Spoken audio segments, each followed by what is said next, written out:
I certainly agree with you, but I imagine they would say, well, that's easier said than done. It sounds good, but if you have a farmer come in and they say, I want this level of rebate, how do we have a discussion about rebate versus value? I think, Scott, that's a great question. And while I think all farmers and their operations may differ, I think what they're trying to achieve is pretty much the same. And I think Josh made a great point. It's about the return at the end of the day. If I'm talking to a farmer, and I do that quite often, that's where I try to take the conversation to is, hey, look, we all want a rebate if a rebate actually works. But if a rebate is, baseless, unscientific kind of calculator that is not, backed by any proof of performance, then that's not, you get what you pay for, and that's a negative in this case. And so, I think that the most important thing to have in that conversation, what I always try to do is say, what is it that you're trying to achieve? What is it that is your biggest hurdle, your biggest problem? And then let's talk about what is the right agronomic plan to accomplish that.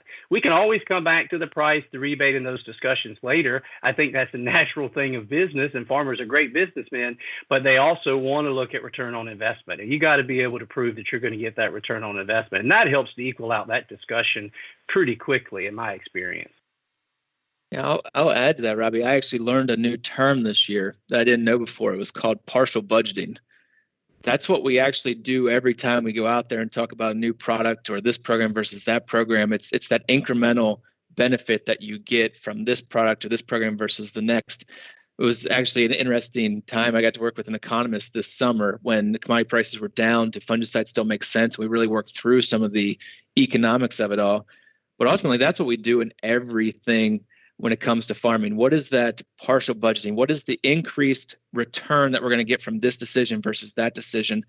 And I realized when I was talking to this economist that that's what we did, or what I was kind of forced into, unbeknownst to me. I was doing economics 101. But what is the manageable unit that our farmers are actually dealing with? They're going to produce yield. They're going to produce a crop. They're going to have a certain amount of yield, and they're going to have a certain set fixed cost in there. And then they've got a couple of these extra things that they can maybe save a few dollars here, increase a spend here. But ultimately, all that's going to add into their yield. And so the yield is what we have over here. It's about how do we make that manageable unit, that bushel that they're going to have, cost at the least amount as possible.